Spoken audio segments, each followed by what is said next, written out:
let's see, Clayton, Pablo, he's on a meet. Val here, Michaela, Tom,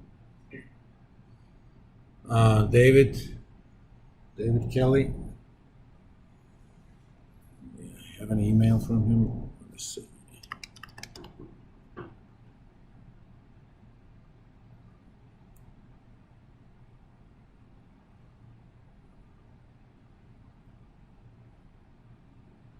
No, it's a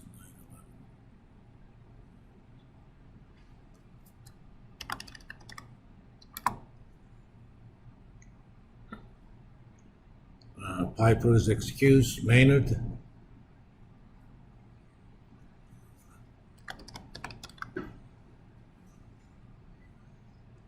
Trayson, here. Peaks here, Rosie is excused. Since we don't have half the class, let's talk about the surveys you guys sent me. I think one of you still has to send me.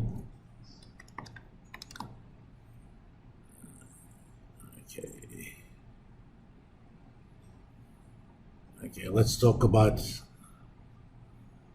Peaks group first. Okay.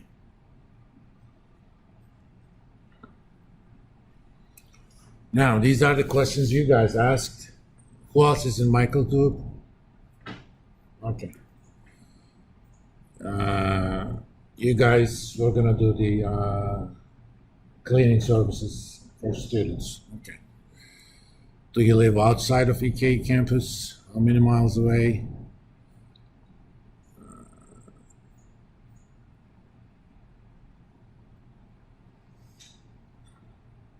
Okay.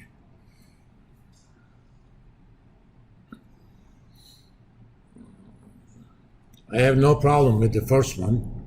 Obviously, that's relevant. Again, distance is important. One of the things when you ask people on a degree from 1 to 10, it's going to be hard for them to ascertain what's the difference between 5 and a 6 or a 6 and a 7. It is kind of the industry practice to limit those with up to 5 choices. For example, you could say, this is called Likert scale. Extremely unsatisfied to extremely satisfied.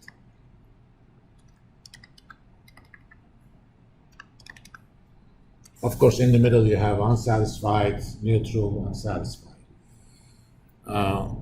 When you ask survey respondents for a number, typically there is a big noise in those measurements because they're not necessarily clear what a 5 means, okay?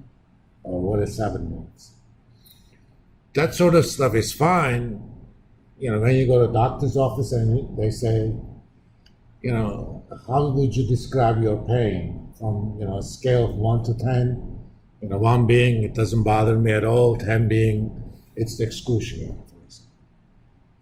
That may be a little bit easier to ascertain because pain is something very close to the front of your thought system or nervous system. But when you think about satisfaction, the respondents have to go back to the totality of their experiences. So attaching a number to that may not be that easy. So as a kind of best practice, A, have those choices in verbal terms, and B, limit them as much as possible. In fact, it might not be that bad of an idea. You can even try choices of 3. Satisfied, neutral, unsatisfied. Go all the way down to 30. Is it really even like a scale of that? I'm sorry, just a second.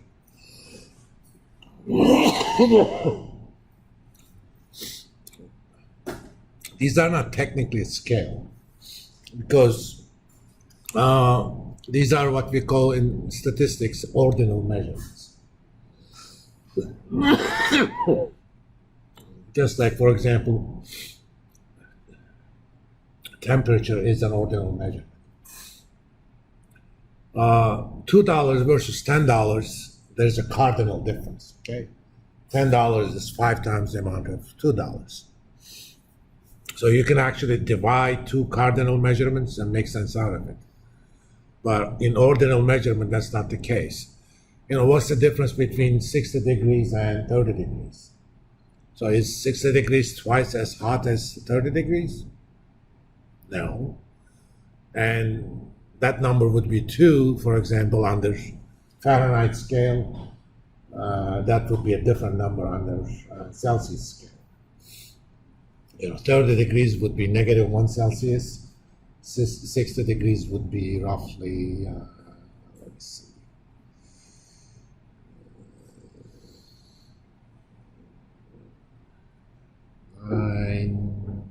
14 degrees Celsius. So it's, you know, 14 versus -1. So those would be cardinal measurements. Even though it's a measurement that's numerical in nature, since you can't make a comparison between different measurements, they are not cardinal measurements. Same thing with satisfaction.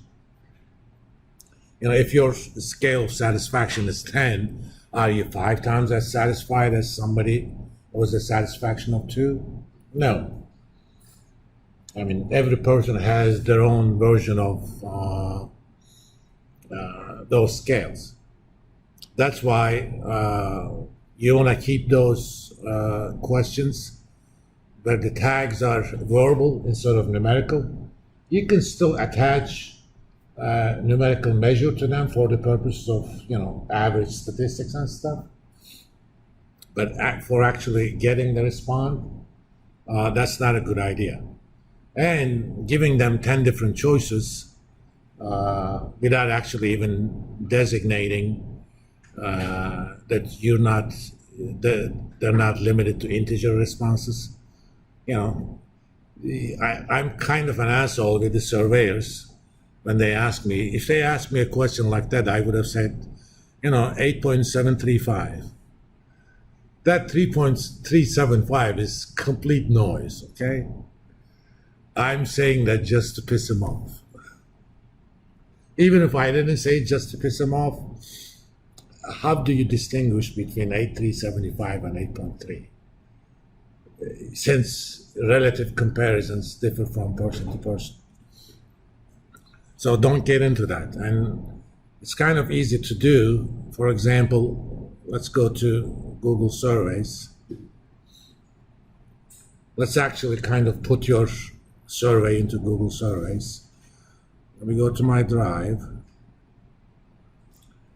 I'm going to, there are other forms you can do it. Add a new form. Blank form.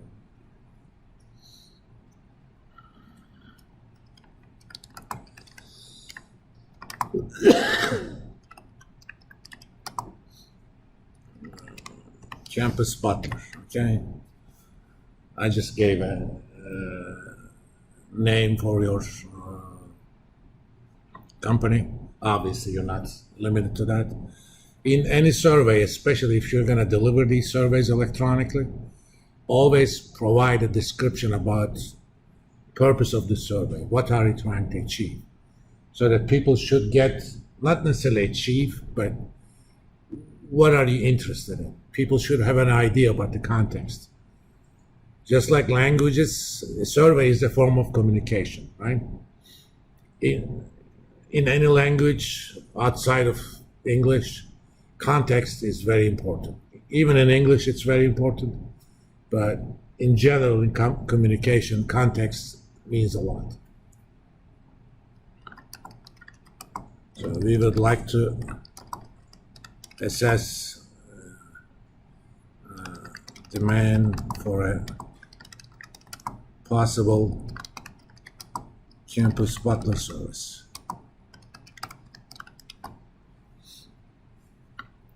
Now, you can do a question, okay, untitled question.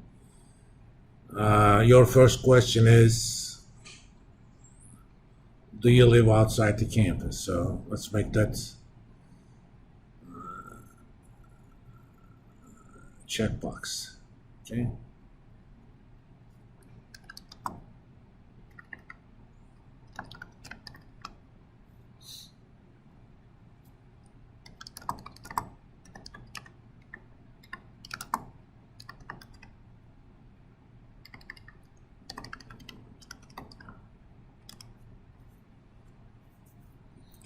And if you have any other related yes/no questions, you can always put them here.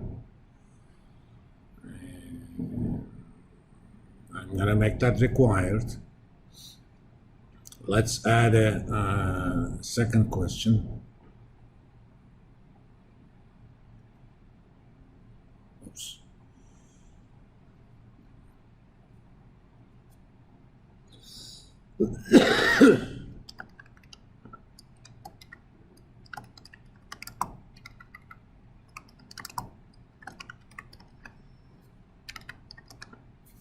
Now let's go back to off-campus location.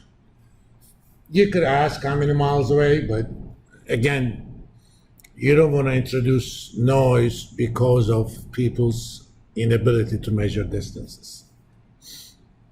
Don't ever assume that survey respondents are as smart as you are. Okay?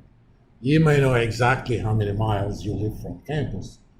For example, I know exactly, I live 1.1 kilometers away from campus. I mean, my car has a kilometer setting. Being raised in Europe, I like kilometers better. Yes? Would it be better to have like conflict instead of cause? 10 minutes away, 5 minutes away. That's one thing. But again, that doesn't necessarily tell me.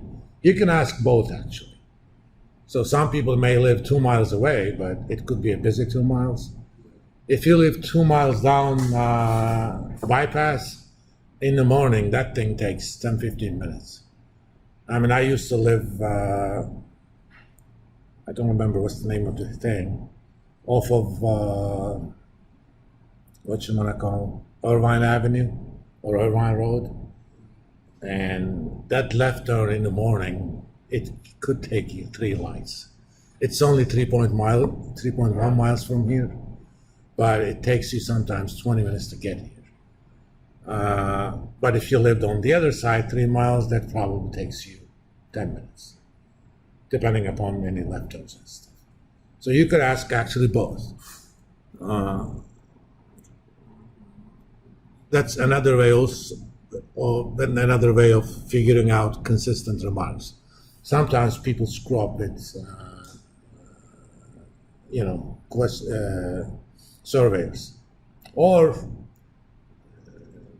as you said, they may be able to measure the distance in time better than they could measure the distance in miles.